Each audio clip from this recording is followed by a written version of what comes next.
Dua negara, satu misi, memotong kompas menuju Piala Dunia. Tapi kenapa hasilnya bagaikan bumi dan langit? Di satu sisi, Indonesia terbang tinggi dengan Garuda Eropanya. Di sisi lain, proyek naturalisasi Malaysia justru disebut sebagai kegagalan sejarah yang menyakitkan. Apa yang salah dengan Harimau Malaya? Dan apa rahasia di balik sulap Shin Tae-yong? Mari kita bedah kontras tajam dua rival serumpun ini. Poin pertama, kualitas kompetisi. Indonesia tidak lagi asal comot pemain. PSSI kini sangat selektif. Yang dipanggil adalah mereka yang punya darah Indonesia dan merumput di kasta tertinggi Eropa. Nama-nama seperti Jay Itzes atau Tom Hae membawa standar taktik kelas dunia ke dalam lapangan. Bandingkan dengan Malaysia, mereka sempat terjebak pada pola naturalisasi jalur domestik. Pemain asing yang sudah main 5 tahun di liga mereka langsung diberi paspor. Masalahnya, kualitas Liga Super Malaysia belum cukup kuat untuk menempa pemain menjadi monster di level Asia. Hasilnya, pemain yang dinaturalisasi hanya jago di kandang, tapi memble saat bertemu raksasa seperti Jepang atau Korea. Selanjutnya adalah masalah usia. Indonesia sedang membangun fondasi jangka panjang. Pemain yang datang rata-rata berusia 20 hingga 25 tahun. Mereka punya masa depan 10 tahun ke depan untuk timnas. Sementara itu, proyek Malaysia sering dianggap sebagai panti jompo dadakan. Pemain seperti Guilherme De Paula atau Liridon Krasniki baru mendapatkan paspor saat usia mereka sudah lewat masa keemasan. Alih-alih menjadi solusi, mereka justru menutup ruang bagi talenta muda lokal Malaysia untuk berkembang. Ini yang paling krusial, pride atau kebanggaan. Pemain Indonesia saat ini mayoritas adalah keturunan. Ada ikatan biologis, ada sejarah kakek nenek yang diceritakan di rumah. Saat memakai jersey Garuda, mereka merasa sedang pulang ke rumah.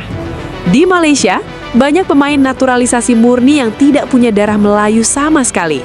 Mereka adalah profesional yang bekerja. Tanpa ikatan emosional yang kuat, mentalitas saat tertinggal seringkali menjadi titik lemah. Inilah yang membuat fans Malaysia mulai gerah dan merasa timnas mereka kehilangan identitas. Kesimpulannya, Indonesia melakukan upgrade standar, sementara Malaysia hanya melakukan penambalan skuad. Indonesia mencari kualitas Eropa untuk menaikkan level pemain lokal, sedangkan Malaysia sempat terjebak pada kenyamanan semu pemain asing di liga mereka sendiri. Kini, Harimau Malaya sedang mencoba berbenah mengikuti jejak Garuda. Tapi pertanyaannya, apakah mereka sudah terlambat? Kalau menurut kalian, apakah timnas Indonesia sudah berada di jalur yang benar atau ini hanya tren sesaat? Tulis pendapat kalian di kolom komentar di bawah ini. Apa dah jadi guys? Apa dah jadi? Orang dah cakap jangan masuk kas, kau nak masuk kas. Keputusannya macam mana? Akhirnya keputusan kas dah keluar dan FAM tetap kena dan juga pemain warisan kita ni sah palsukan dokumen, secara automatik, dia tak boleh main untuk Malaysia tau. Itu satu hal, dan satu hal lagi yang malapetaka yang akan berlaku lepas ni, AFC akan ambil tindakan ke atas AFM dan bola sepak Malaysia, dan juga FIFA akan buat tau. Tak mustahil Malaysia akan kena potong mata untuk kelaikan Piala Asia, dan secara automatik bye-bye lah untuk Piala Asia. Dan yang kedua dia, kemungkinan bola sepak Malaysia kena ban daripada FIFA. Ban maksud dia apa?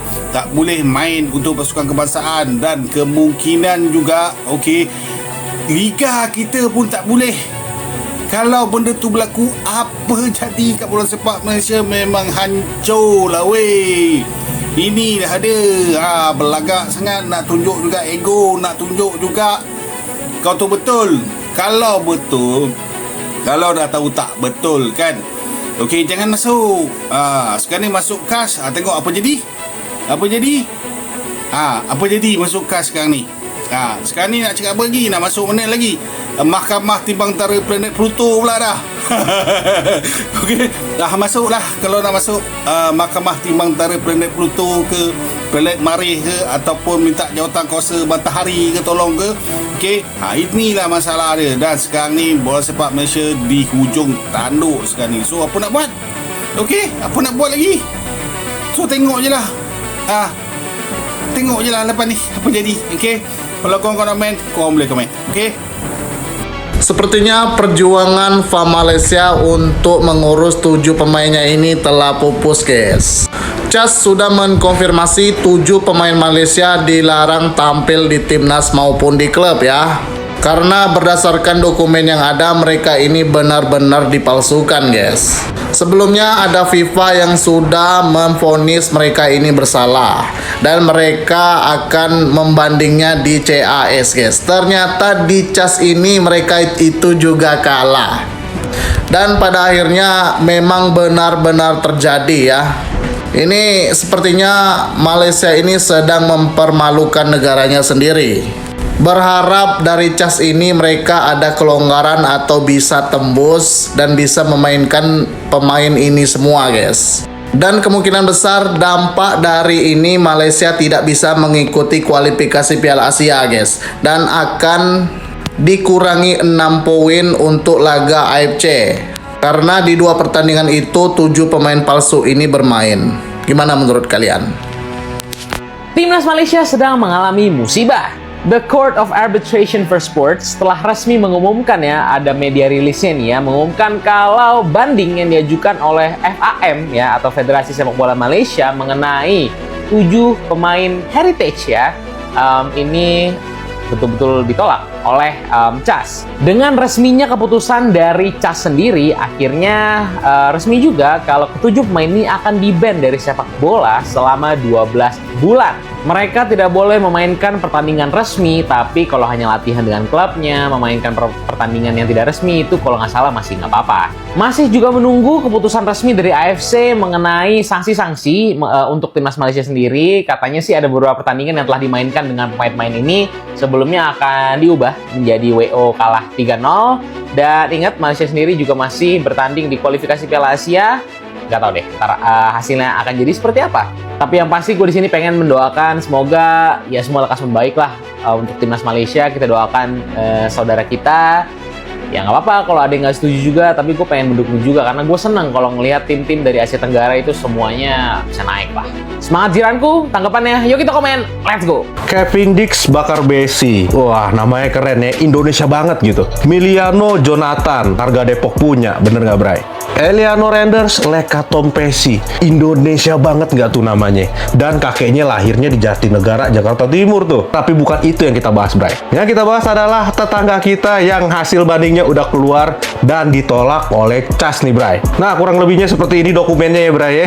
Dan lo artiin sendiri. Pun ditolak, tetapi hukuman ada yang diperingan nih, Bray. Yang tadinya dia akan vakum 12 bulan, nggak boleh main di liga manapun atau membela negara manapun. Untuk 7 naturalisasi ini bisa melakukan latihan ya, bisa join latihan di klubnya masing-masing. Tetapi itu cuma memperingan dari hukuman FIFA, belum dari hukuman AFC ya. Dan kira-kira hukuman apa nih yang akan diberikan AFC? Apakah WO yang melawan Vietnam di Piala Asia? Atau ada hukuman denda? Atau ada hukuman lain nih yang akan diberikan AFC? Coba menurut pendapat lo gimana, Bre? Tulis di komen dan jangan lupa follow gue. Market value JXS naik drastis dari 173 miliar menjadi 229 miliar. Yaps, dikutip dari footballtransfer.com, jurnalis Milan mengatakan kalau market value JXS akan naik drastis ke angka 229,92 miliar. Hal ini tidak lepas dari performa JXS saat ini, yang penampilannya di setiap pertandingan itu sangat luar biasa, guys. Ditambah kabarnya beberapa tim besar di Serie A itu sedang memantau JXS, yang artinya Bang Jai bisa saja ke depannya pindah ke salah satu tim besar yang bermain di Serie A Italia. Widih, bakal menjadi pemain termahal di timnas Indonesia nih guys, Bang Jai. Kalau menurut kalian gimana? Breaking news, guys. Ada info baru nih. Market value Bang Jai mencapai 229,92 miliar. Let's go! Market value JITZES naik drastis. Mengutip footballtransfer.com, jurnalis Milan Keskis memprediksi harga nilai pasar JITZES akan melonjak hingga 11,7 juta euro, sekitar 229,92 miliar rupiah. Let's go! Ini adalah performanya JITZES Bang Jai di Sassuolo yang kemungkinan menyebabkan akan melonjaknya market value dari JITZES, dan kalau sampai benar ini terjadi, mengalahkan market value pemain termahal Indonesia milik Messi Ligers 11,6 juta euro. Apalagi dikit lagi menuju FIFA Series nanti pada tanggal 27 Maret. Sekali lagi kita harapkan, kita doakan yang terbaik lah untuk JITZES Bang Jai. Let's go JITZES, stay gacor Bang Jai. The Court of Arbitration for Sport, or CAS, today unveiled its decision on the case involving the 7 players who tried to represent Malaysia using what FIFA deems falsified eligibility documents. Now, of course, the case goes back to 2025 when the Football Association of Malaysia approached these players about becoming Malaysian citizens and playing for the national team. The players then went through a naturalization process and then were issued Malaysian passports. FIFA later ruled that the documents used in the eligibility process were falsified and the players had no genuine connection to Malaysia, hence violating the FIFA disciplinary code. FIFA initially banned the players from all footballing activities for 12 months and of course fined the Malaysian FA 350,000 Swiss francs. And then we all know that both the players and FAM went to appeal to CAS. CAS has ruled that the players must serve a 12-month ban from football, but only from official games, and this means that during the suspension, players can still continue to train with the club, but of course not play any official games. And the 350,000 Swiss francs fine still stands, which the FAM must pay. CAS seems to be supportive of FIFA's initial ruling in that the 7 players were ineligible and should not be playing for the Malaysian national team. Now the big question is, what will EFC do next with this ruling in place? They will be required to uphold both FIFA and CAS decisions when it comes to the national team, and to decide as well what will happen with the points that they got in their Asian Cup qualification. Let me know what you guys think of this decision by CAS. Do you agree with it or disagree with it? Of course, for more on Asian football, follow me guys. Ciao!